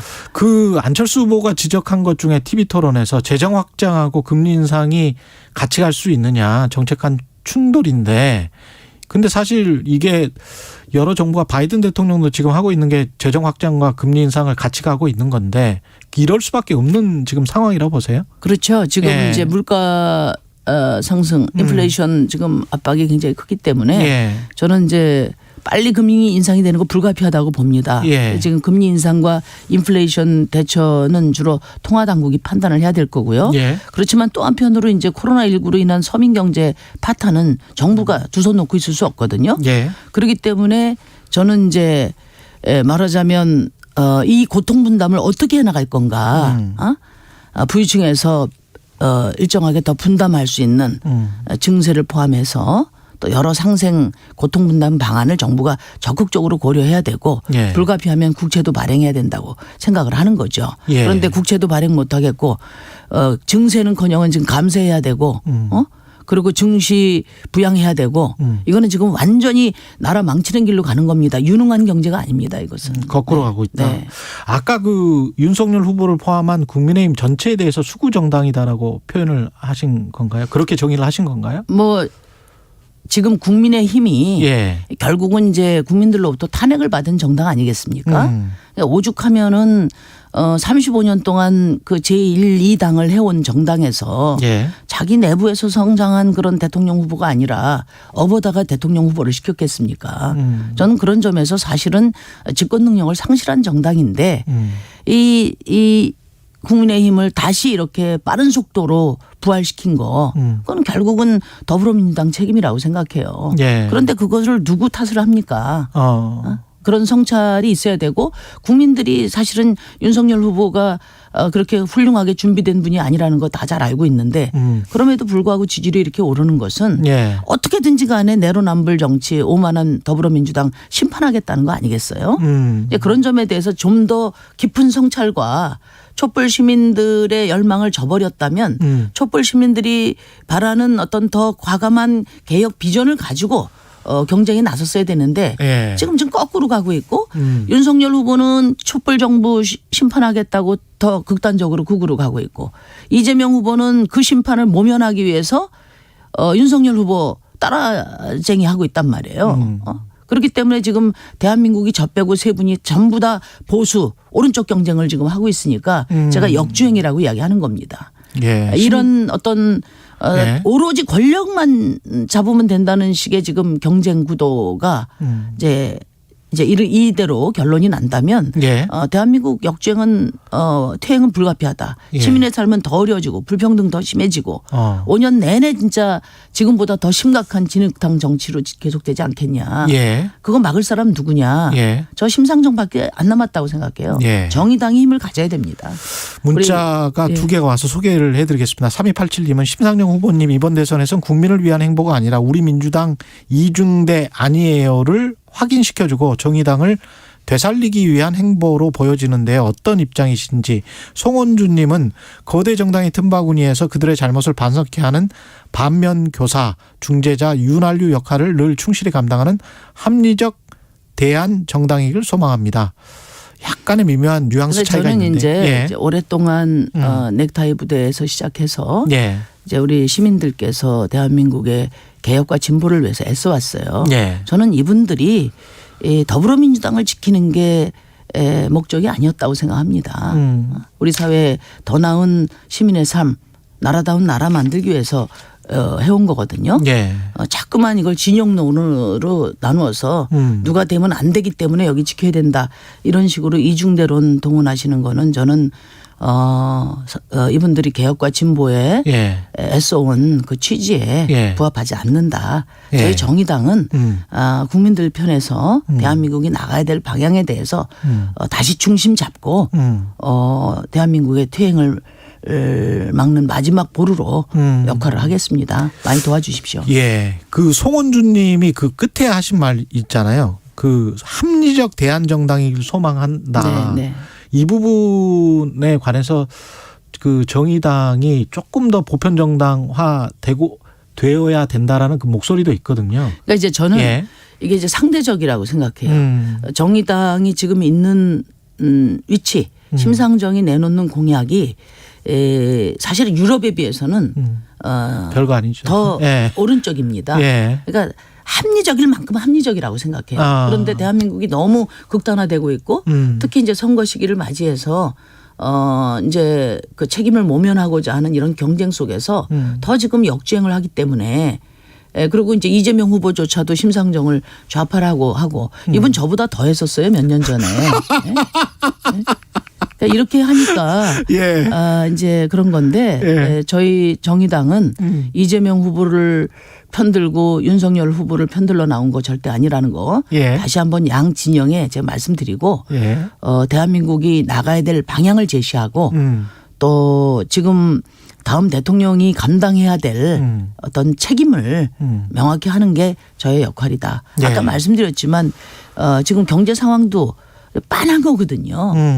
지금 이제는 뭐 그 증시든 가상시장이든 부동산 시장이든 그동안에 돈을 많이 풀었고 예. 금리가 완화된 상황이기 때문에 이게 서민들 삶으로 간 게 아니라 전부 투기 쪽으로 몰린 거예요. 그런데 예. 지금 금리 인상되고 예. 돈줄 맞고 하면 이게 지금 어떻게 되겠습니까? 그 후유증을 걱정해야 되는데 지금 부양책을 이야기하고 있단 말이에요. 후유증은 결국은 서민 대중으로 갈 수밖에 없는 그런 지금 이제 상황이긴 하죠. 영끌 투자하신 분들이나 갭 투자하신 분들 이런 분들이 지금 이제 고금리 집값이 하락하면 결국은 하우스푸어나 또 역전세 이런 우려들이 있는 거고 예. 지금 가계대출이 GDP를 넘어섰지 않습니까? 예. 이분들의 금리 압박도 굉장히 큰 거고 그렇죠. 이런 부분들을 어떻게 연장시킬 것인가 이에 대한 대비를 하는데 대선 후보들이 머리를 맞대야 된다. 저는 그렇게 말씀드립니다. 그게 유능한 경제 대통령이다. 알겠습니다. 예, 여기까지 듣겠습니다. 최강시사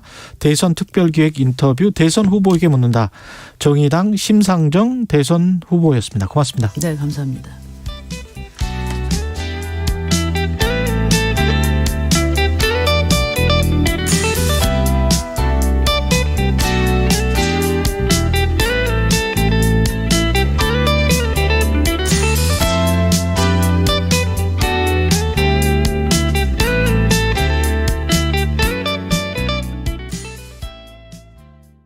잠시 후 8시 반부터 일부 지역국에서는 해당 지역 방송을 보내드립니다. 인생에서 가장 중요한 건 역시 사랑이죠. 그 사랑을 위해 경제 공부도 꼭 해야 합니다. 여러분이 사랑하는 사람을 행복하게 해줄 알짜 정보만 쏙쏙 전해드리는 홍사원의 경제쇼. 오후 4시 5분 불타오르는 열정으로 준비하겠습니다.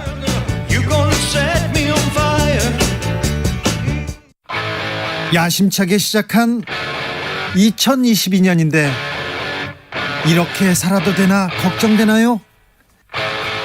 괜찮아요? 잘하고 있어요. 진짜 시작은 지금 이 순간부터. 매일 오후 5시 5분 매일 함께 주진우 라이브. 지금 시각은 8시 30분입니다. KBS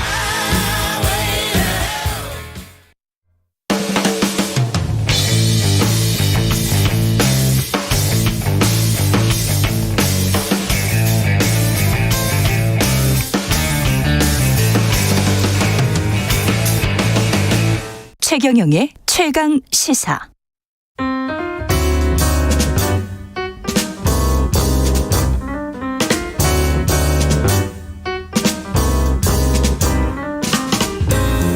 네, 더 나은 미래를 위해서 오늘의 정책을 고민합니다. 김기식의 정책 이야기 식센스. 김기식 더 미래연구소 소장님 나와 계십니다. 안녕하십니까? 예, 안녕하세요. 예, 오늘은 경제 현안들 위주로 좀 살펴보겠습니다. 상황이 러시아 우크라이나 전쟁 위기 고조 때문에 글로벌 증시도 뭐 안 좋고요. 어떻게 보십니까? 예, 물론 우크라이나 사태라고 하는 게 세계 경제의 불안정성을 높이고 특히 이제 원자재 가격 뭐 그 중에서도 지금 러시아가 천연가스 세계 최대 수출국이기 때문에 네. 천연가스나 원유 등 이 가격의 인상으로 인해서 세계 경제나 세계 증시에 부정적 영향을 크게 주는 거는 맞죠. 그러나 다만 이제 두 가지 말씀드리고 싶은 거는 이게 어떤 파국적인 수준에서의 타격은 주지는 않을 거다. 지금 이제 러시아와 미국이 크게 대립하고 있지만 예. 서로가 예상 가능한 범위에서의 지금 수두를 지금 두고 있는 것으로 보여지고요. 그것이 지금 이번 사태가 러시아와 미국이 전면전의 형태로 충돌할, 더구나 군사적으로 충돌할 만한 상황으로까지는 않을 거다 이렇게 보고요. 두 번째는 세계 증시나 국내 증시에도 굉장히 부정적 영향을 주지만 이미 우크라이나발 악재들은 증시에 이미 악재라는 건 선반영되거든요. 그렇죠. 그래서 네. 이미 다 반영이 되어 있기 때문에 뭐 아주 심각한 악화가 발생하지 않는 한 이게 증시에 미치는 영향도 좀 제한적일 거다라고 보기 때문에 너무 이렇게 불안 심리가를 크게 가질 필요는 없겠다. 단기적으로는 그렇게 보입니다.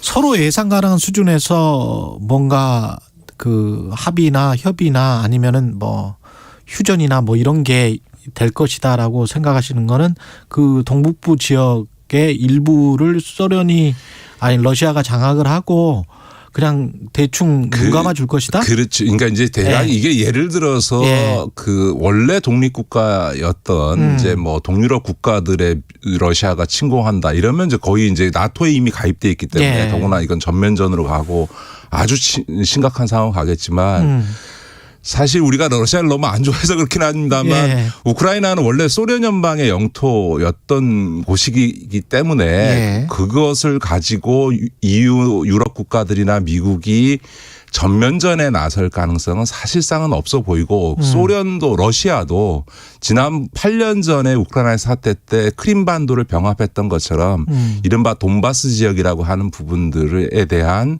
지배권을 확보하는 선에서 그다음에 이제 우크라이나 나토 가입을 지연시키는 이런 정도 선에서 목표를 두고 있지. 예를 들면 우크라이나 전체는 아니다. 완전히 점령해 가지고 병합하겠다까지를 생각하는 건 아니기 때문에 이게 이제 극단적인 대립으로까지 가지는 않을 거다 이렇게 보는 거죠. 근데 다만 제가 조금 더 하나 더 말씀드리고 싶은 거는 이게 그 전 세계적으로도 그렇고 지금 우리 대한민국 한반도도 이 지정학적 리스크가 계속 점증하고 있는데 이게 국내 정치적 요인들이 있습니다. 러시아에서 푸틴 대통령이 지금 이렇게 강수를 두는 것도 굉장히 오래 장기 집권하면서 뭔가 국내 정치적 필요가 있고 바이든 대통령이 이렇게 최강수를 두면서 대응하는 이유도 지금 올 11월 달에 중간 선거에서 민주당의 패배가 예상되는 상황이고 그렇게 되면 바이든 대통령은 지금 가뜩이나 지지율이 낮은 조건에서 거의 식물 대통령이 되거든요. 그래서 지금 바이든 대통령 지지율이 워낙 낮기 때문에 뭔가 미국 국민들은 이렇게 그 외국과 전쟁 상태가 되면은 국내 대통령을 지지하는 경향이 생깁니다. 그래서 국내 정치적 요인 때문에 바이든 대통령이 러시아에 강경 대응하면서 리더로서 국가의 리더로서의 이미지를 부각시킬 국내 정치적 필요가 있는 거고요. 예. 지금 사실은 시진핑 그 중국 주석도 올해 저희 등소평의 유훈을 깨고 3년임을 하는 해이기 때문에 중국과 미국의 대립도 또 한편에서 아마 올해 격화될 가능성이 있습니다. 아까 말씀드렸던 바이든의 국내 정치적 필요와 시진핑의 국내 정치적 필요. 그래서 지금 전 세계적으로 이런 지정학적 리스크가 커지고 있고 사실은 우리 대한민국도 이번 대선 결과에 따라서는 국내 김정은은 김정은대로 우리 새로운 대통령은 새로운 대통령대로 자기 필요에 의해서 한반도의 지정학적 리스크 군사적 긴장이 강화될 수 있는 이런 가능성이 있는 거죠. 그래서 경제나 세계 증시 또 국내 증시 입장에서 보면 지금 우리 대한민국 한반도를 포함해서 전 세계적으로 발생하고 있는 이 지정학적 리스크 특히 국내 정치적 요인의 필요에 의해서 발생하는 이 국내 지정학적 리스크를 어떻게 잘 관리하느냐 이게 굉장히 중요한 시기인 거죠 지금. 그렇죠. 신냉전 시대가 도래하고 있다 뭐 이런 언론의 보도가 나오고 있습니다만은 우리가 생각을 해보면 90년대 이전까지는 서방은 서방끼리 무역하고 그 중국이 없었단 말이죠. 근데 이제 중국에게 이렇게 많이 의존하고 상호 의존하는 상황에서 그 다음에 다시 이제 신냉전 시대가 온다면 정말 골치 아플 것 같은데요. 이 상황 자체가. 예, 두 가지 면이 있습니다. 이제 그 미국과 과거 소련의 대립은 아주 극단적인 형태로 갔는데 미국과 중국 간의 대립은 그렇게 파국적 대립으로 가기는 어렵다고 얘기하는 가장 중요한 이유가 과거 미국과 소련은 경제적으로 분리되어 있는 반면에 지금 미국과 중국은 경제적으로 상호 의존돼 있기 때문에 파국이 왔을 때 상대방만이 아니라 자신이 뭐 군사적 타격을 고소하고 경제가 붕괴한다는 걸 서로 잘 알기 때문에 대립하지만 어느 선에서 이렇게 타협하게 돼 있다라고 하는 이제 점에서 그렇게 너무 위험하지 않다라고 보지만 앞서 말씀드렸던 것처럼 대개 모든 역사적으로 보면 지정학적 리스크가 현실화되는 과정은 국내 정치적 요인에 의해서 사실은 너무나 비상식적으로 충돌하면서 예상 밖의 상황 전면전으로 가게 되는 상황들이 있거든요. 국내 정치를 이용하는 거군요. 국내 정치를 위해서 이용하는 그렇죠. 거군요. 국내 정치를 위해서 통치자가 대통령이 시진핑이 바이든이 뭐 대한민국의 대통령이 김정은이 국내 정치를 위해서 어떤 이 리스크를 키울 때 서로 간에 양보할 수 없으니까 그냥 충돌해버리는 이런 양상이 발생할 수 있는 그건 거죠. 조심해야 된다. 네, 그렇습니다. 예. 국내 산업 현안들 살펴보면 지금 LG전자가 태양광 패널 사업 전면 철수했는데 이거 같은 경우는 수익성 악화 뭐 중국 업체들이 거의 뭐 점유를 굉장히 많이 하고 있어서 어쩔 수 없는 측면도 있는 것 같아요. 예, 불가피하죠. 왜냐하면 지금은 그 폴리실리콘에 기반한 이 태양광 셀은 중국과 가격뿐만 아니라 기술 경쟁력에 있어서도 우리가 특별히 이 가격 경쟁력의 이 낮은 부분을 상쇄할 만큼 기술력이 뛰어나지 않기 때문에 철수할 수밖에 없는 게 사실이고요. 저는 이 대목에서는 그 LG가 정말 체질을 바꿔가면서 구광모 회장이 지난번에 휴대폰 그 철수나 이번 태양광 철수처럼 이렇게 과감하게 선택과 집중을 하고 있는 거는 아주 잘하고 있는 선택이고 경영자로서의 능력을 굉장히 잘 보여주고 있지 않나. 그건 굉장히 높게 평가할 만한 것 같습니다. LG 이제 밥그릇은 그러면은 이제 전장이랄지 전기차 전장이랄지 뭐 이런 것들로 이제 분명히 안 되는 사업은 버리고 되는 사업으로 집중하겠다 이런 태도를 보이는 거죠. 우리 산업들도 다 그쪽으로 고도화되는 수밖에 없는 거잖아요. 네, 그렇습니다. 근데 다만 한 가지 청취자들께 그럼 우리는 태양광 이거 다 포기해야 되냐 이렇게 보실 건 없는 거예요. 아까 말씀드렸던 것처럼 폴리실리콘 기반한 그 이 셀과 패널로는 중국의 경쟁이 안 되고요. 근데 폴리실리콘에 기반한 태양광 패널의 그 효율이라는 게 이제 거의 기술적으로는 그 최대치까지 왔습니다. 그래서 폴리실리콘이 아닌 다른 소재를 개발해서 그것에 기반한 태양광 사업을 하는 것은 이제 예. 가능하고 거기서 승부가 날 거다. 뭐 네. 일부 뭐 특히 야당이나 보수 언론에서 그런 지적합니다. 뭐 우리가 태양광 발전하는데 맨날 중국 업체 배불리는 거 아니야 이런 네. 소리를 합니다만 사실 과거 우리가 원전 이 보수 언론이나 야당이 그렇게 좋아하는 원전 사업은 다 미국 회사들이 지어준 건데 그러면 원전 만들 때는 다 미국 회사 불려주는 건가? 그러니까 무슨 얘기냐 하면 뭐든지 우리가 부족한 부분을 확대해서 도입할 때는 외국 업체들이 그 점유율이 높지만 우리가 또 기술 개발하면 결과적으로는 우리가 또 그쪽 분야의 산업이 발전하는 계기가 되기 때문에 예. 이 신재생 에너지 차원에서 태양광 발전은 계속 확대해 나가야 되고 그거에 맞춰서 우리도 폴리실리콘이 아닌 다른 소재 개발을 통해서 앞으로 전 세계적으로 확장될 수밖에 없는 태양광 분야에서의 산업적 기반을 만들어야 되겠죠. 신재생 에너지도 그렇고 원전도 그렇고 서로 간의 비용을 낮추려고 하는 그 기술적인 경쟁 노력은 계속 끊임없이 되고 있는 것 같습니다. 예. 그럼요. 이미 그 모든 전 세계 연구기관에서 나온 게 지금 2000년대 후반 가면 원전의 생산 단가보다 태양광의 생산 단가가 오히려 싸져서 태양광이 원전보다 그 더 싸게 전기를 생산할 수 있다라고 하는 거에 대해서는 이미 나와 있는 검증된 연구 결과입니다. 그렇죠. 근데 이제 신재생 에너지는 문제는 이게 저장이 마땅치가 않다는 것. 그래서 이제 ESS라고 에너지 그렇죠. 저장 장치라고 하는 게 또 전 세계적으로 크게 성장하는 산업 분야고요. 그 부분에 있어서는 대한민국 기업들이 굉장히 강점이 있습니다. LG나 SK나 삼성이나 이런 데들이 ESS라고 하는 에너지 저장 장치에서는 전 세계적으로 강점이 있습니다. 야, 이게 정말 에너지 산업은 보면 볼수록 흥미롭습니다. 앞으로 어떻게 변해 갈지는 모르겠네요. 예. 누가 더 값싸게 만들 수 있느냐가 가장 중요한 것 같습니다. 네. 안전하게 공급을 하면서 또 저장할 수 있고 배송이 편리한가. 공정거래위원회가 대한항공과 아시아나항공의 기업 결합을 조건부로 승인했는데 이것도 뭐 예측됐던 거죠. 물론 충분히 이해가 됩니다. 그러니까 예를 들어서 독점이 발생하면 그 독점을 이용해서 가격을 상승시켜서 소비자 후퇴가 발생할 수 있으니까 이 가격 인상 자체를 통제하면서도 근원적으로 독점 노선들을 해소하라라고 하는 이런 판단을 한 건데요. 그래서 뭐 그 동적인 판단은 저는 충분히 이해는 되지만 한편에서 이런 그 고려도 좀 해봐야 됩니다. 옛날에 현대자동차하고 기아자동차 합병을 했을 때 국내 시장 독점률이 70%를 넘어갔는데도 불구하고 승인했거든요. 왜냐하면 자동차 산업은 글로벌 경쟁을 하기 때문에 국내 독점이라고 하는 기준만으로 판단할 수 없다라고 하는 거였는데요. 이 항공도요. 노선이라고 하는 거는 국내는 모르지만 국제선은 우리가 노선을 얻었다는 건 우리 노선을 다른 나라에 똑같이 주는 거거든요. 다만 그 나라에서 한국에 오는 사람은 적은 반면에 미국에서 우리나라에 오는 사람은 적은 반면에 우리나라 사람들이 미국이나 유럽에 가는 비율 수가 훨씬 더 많기 때문에 국제항공사의 비율이 높은 건데 이런 이제 국내 산업에 기반하지 않고 글로벌 경쟁을 하는 기업들에 있어서의 국내 독점성 문제에 대한 판단은 조금 여러 가지 측면에서 좀 판단해 볼 필요가 있지 않나 이런 생각은 좀 듭니다.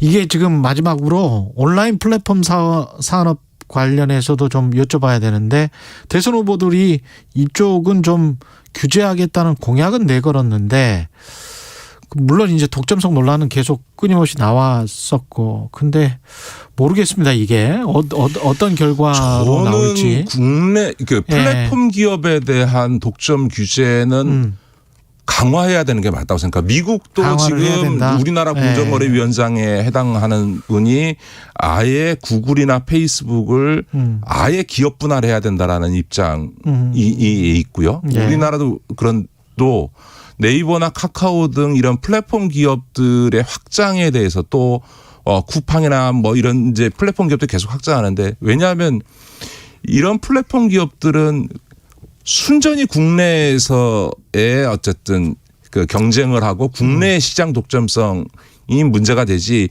이 플랫폼 기업들이 해외 시장에 나가서 무슨 사업을 하고 있지 않거든요. 그런데 플랫폼의 특성은 본질적으로 독점성이 강화되게 돼 있습니다. 왜냐하면 보다 많은 사람이 거래하고 보다 많은 정보가 있는 되니까. 곳에 더 많은 손님들이 모이게 돼 있고 그래서 시간이 가면 갈수록 한두 개의 독점 기업으로 몰리게 돼 있고 그렇게 독점성이 강화되면 반드시 소비자 가격을 올리는 등 횡포가 발생할 수밖에 없기 때문에 그 시장 자체가 국내에 기반할 수밖에 없는 이런 플랫폼 기업의 독점성에 대해서는 굉장히 강한 규제가 필요한 부분이 있다고 생각하고요.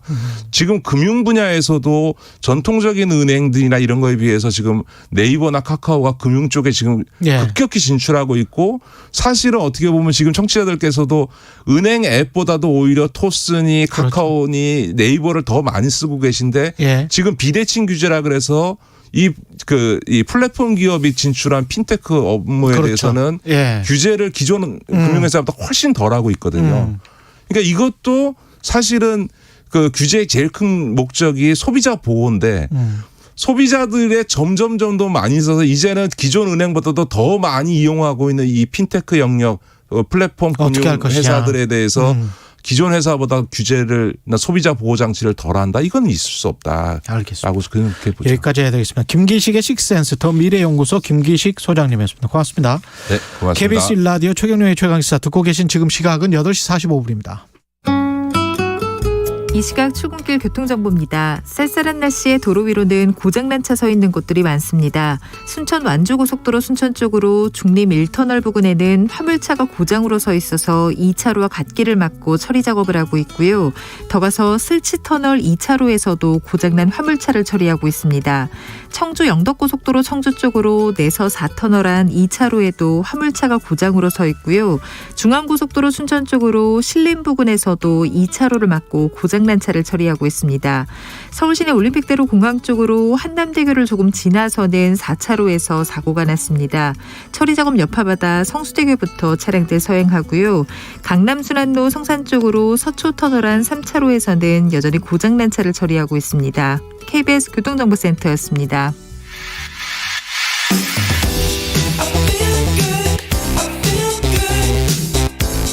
세상에 이익이 되는 방송 최경영의 최강시사.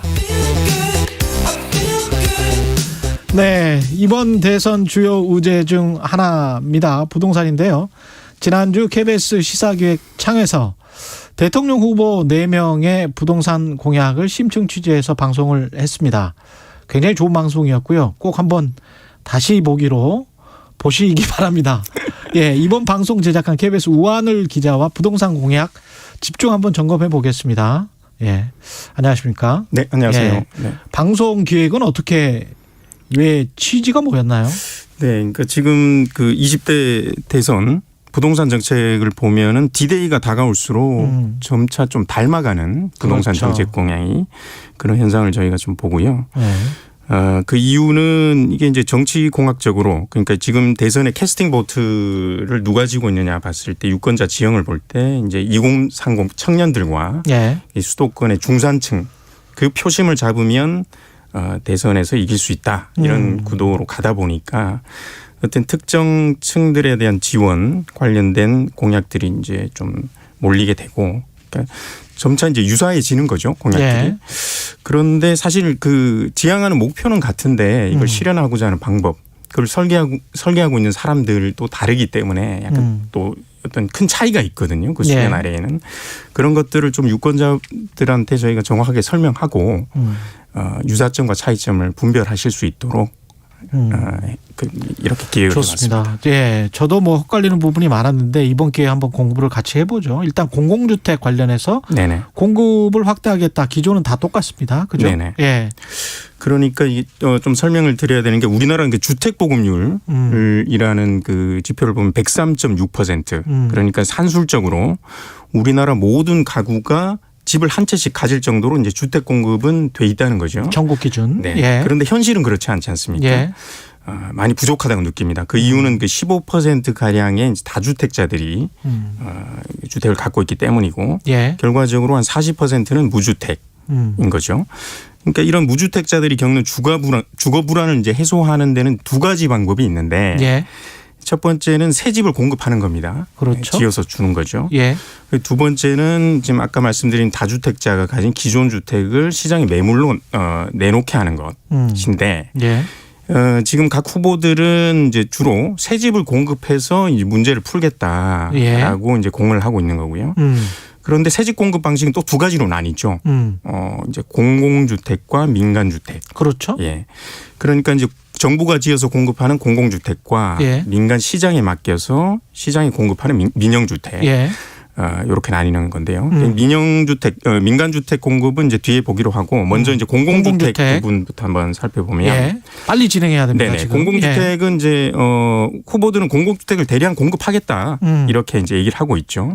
그래서 이번 후보들의 그 부동산 정책 공약의 가장 큰 공통점인데요. 근데 이제 약간 내용이 다릅니다. 근데 이제 먼저 공공주택의 유형을 우리가 좀 알 필요가 있는데 예. 공공주택은 공급 유형에 따라 이제 임대형, 장기 임대형, 예. 우리가 이제 전월세 이제 임대료를 주고 사는 이제 임대형이 그렇죠. 있고 자가형. 분양형인가? 예, 분양형이 있는 거죠. 예. 분양형은 이제 토지 임대부라고 해서 많이 들어보셨을 텐데 이제 땅은 정부가 갖고 있고 예. 건물만 지어서 이제 반값에 싸게 예. 건물값만 받고 분양하겠다 이런 거죠. 예. 그리고 이제 그 임대형 분양형이 있고 그다음 예. 지원 대상이 누구냐에 따라서 이제 영구임대 지금 현재 영구임대 주택은 주로 저소득층 같은 특정 계층에 예. 공급되지 않습니까? 오케이. 예. 그런데 이제 일반 중산층 그러니까 무주택자라면 누구나 살 수 있는 그런 보편적인 그 공급도 가능하거든요. 그러니까 지원 대상에 따라 보편적인 지원, 그다음에 선별적인 지원 이렇게 나뉘는 거죠. 그러니까 예. 두 가지 주거 유형 두 가지 2 곱하기 2. 그렇죠. 2 곱하기 2에서 예. 네 가지 선택지가 있는 그러니까 겁니다. 중산층 위한 임대형, 그렇죠. 중산층 위한 분양형, 네. 취약계층을 위한 임대형, 취약계층을 위한 분양형. 네네. 이게 있는데 그렇죠. 그 후보들마다 그 방점이 다릅니까? 네. 그래서 이제 중산층을 위한 임대형 예. 이라고 한다면 이재명 후보. 중산층 임대형은 네, 이재명. 네. 그러니까 이제 기존 임대주택은 저소득층 그 네. 주거 불안이 심각한 이제 층에 집중되고 있는데 예를 들면 영구임대주택이라든지 행복주택이라든지 그런데 이걸 중산층으로 지원을 확대하겠다라는 예. 거고요. 그리고 이제 그 중산층을 311만 호 가운데 예. 이재명 후보가 공약한 311만 호 중에서 140만 호 절반에 가까운 140만 호가 기본주택으로 임대형입니다. 예. 그러니까 이중 임대형은 80만 호, 분양형은 60만 호 이렇게 나뉘는 거죠. 그렇군요. 네. 그러니까 이재명 후보는 임대이든 분양이든 공공주택이 중산층을 위한 쪽하고 좀 가깝다? 그렇죠. 그러면 윤석열 후보는 어떻습니까? 그러니까 이제 네 번째 얘기했던 취약계층을 위한 분양형 공공주택. 예. 그러니까 저소득층을 위한 분양형 공공주택 확충이 꼭 저소득층은 아니고 이제 예. 그 청년층이라든가 부담 능력이 떨어지는 주거 취약계층에 집중적으로 공급해야 된다. 또는 식구가 많은 중산층까지. 그렇죠. 예, 식구가 많은. 후보는. 네. 예. 그러니까 임대형이 아니라 분양형. 그러니까 내가 내 집을 마련하기 전에 자산 축적의 기회도 어느 정도 갖고 이제 공공주택을 내가 소유한 다음에 그걸 이후 5년 지나서 이걸 정부에 환매하면서 차익을 거둘 수 있는 그런 기회까지 함께 주겠다라는 거죠. 그게 이제 윤석열 후보 쪽에 가깝고. 네네. 그 다음에 이제 심상정 후보는 어떻습니까? 심상정 후보는 사실은 그 이제 취약계층 이게 이제 윤석열 후보와 심상정 후보가 가장 멀리 떨어져 있을 것 같은데 사실은 이 부분에 있어서 판단은 같습니다. 그러니까 그렇군요. 보편적인 중산층에게 이런 공공주택을 대거 공급한다기보다는 취약계층 그리고 저소득층 소득이 낮은 저소득층들에게 이제 집중적으로 공급해야 된다. 그래서 심상정 후보는 이제 200만 호의 공공주택 공급을 이제 공언을 했죠. 그 중에 이제 100만 호는 임대형 그리고 100만 호는 분양형 이렇게 나뉩니다. 그리고 마지막으로 안철수 후보는 그 중산층을 위한 분양형 공공주택. 오히려 이거는 된다. 어떻게 보면 또 이재명 후보와 가깝네요. 비슷합니다만 그 양이 더 많습니다. 양이 더 많다. 100만 호. 아까 이제 이재명 후보의 분양형 60만 호거든요. 근데 이제 안철수 후보는 100만 호까지 공급을 해야 된다. 그리고 절반은 청년들에게 집중 공급해야 된다. 지금 우리가 공공주택만 말을 하고 있는데 이제 분양시장, 민간 분양시장을 나중에 이야기를 해야 될 것 같은데 시간이 지금 보니까 한 3분밖에 남지를 않았고요. 오늘 다 못해요. 이 굉장히 많은 네. 내용이어서 내일 한 번 더 나와주실 수 있어요? 이 시간에? 네네. 가능합니다. 예, 우한울 기자가 내일 한 번 더 나와서 민간 주택은 차근차근 이야기를 하고 네네. 그럼 공공주택 공급을 약속하는데 이게 지금 전부 다 이렇게 대규모 공공주택 약속을 내 후보가 다 했는데 실현 네네. 가능성은 따져봤습니까? 그러니까 이제 요즘 반값 아파트 다들 이제 내걸고 있는 거죠. 예. 그게 바로 이제 분양형 공공주택입니다. 그런데 유사한 공약들이 과거에 있긴 했습니다. 예를 들면 이제 참여정부에서 2007년부터 2017년까지 260만 호의 이제 공공주택을 짓겠다. 이렇게 이제 공약을 했고, 약속을 했고. 예. 그다음 이명박 후보도 이제 보금자리 주택으로 많이들 아실 텐데 알려진 그 분양형 공공주택 100만 호 공급하겠다고 했는데 사실은 이 약속들을 다 지키지 못했습니다. 예. 보금자리 주택 같은 경우는 32만 호 정도, 3분의 1도 못 미쳤고요. 그러니까 이제 중산층의 주거 불안이 심각하고 아파트 가격이 이제 주춤하다지만은 요즘 그 모두 살고 싶어하는 그런 수도권 핵심 지역들의 집값은 여전히 높지 않습니까? 그렇죠. 예. 그래서 이제 유례 없는 이런 반값 아파트 공약들이 쏟아지는데 사실 실현 가능성 제가 이제 취재 과정에서 한 100여 명의 유권자들을 직접 만나봤는데 대부분 좀 안 믿어요? 예, 고개를 갸우뚱했고 전문가들도 제가 이 실현 가능성을 장담하는 전문가들 만나지 못했습니다. 전문가들은 아예 장담하는 전문가들은 없었고 공공주택에 관해서는 뭐 불가능하다. 내일 민간 주택 관련해서 또 여쭤볼 것 같은데. 그렇군요. 네, 그러니까 일기 신도시 그리고 이제 분당, 일산, 평촌, 중동 3분 5개의 이제 일기 신도시만 해도 29만 호거든요. 근데 이거에 한 7배, 8배 이렇게 이제 공급하겠다는 거니까. 지금 공공주택만? 네네네. 각 후보들이요? 아니, 그러니까 이제 심상정 후보 같은 경우 그렇고, 뭐 100만 호, 뭐 80만 호, 60만 호. 그리고 윤석열 후보는 50만 호 이렇게 되는 거니까 일기 신도시보다 사실 공급을 많이 하겠다는 거죠. 공공주택을. 민간을 통한 주택 공급에 관해서는 내일 좀 자세하게 여기에 관해서 또 관심이 있으신 분들도 많을 것 같고요. 이거 관련해서 어디를 찾아봐야 되죠? 우리가? 저희 뭐 유튜브나 저희 KBS 홈페이지에 이제 시사계획창 집통령을 찾습니다. 지난주에 방송된 집통령을 찾습니다. 시사계획창 집통령을 찾습니다. 아주 내용이 좋아요. 잘 정리가 돼 있고 그다음에 우리가 명확히 알 수가 있으니까 후보들 나와가지고 뭐 이상한 예 하는 것보다 훨씬 나은 것 같습니다. 좋습니다. KBS 우한을 기자였습니다. 고맙습니다. 예.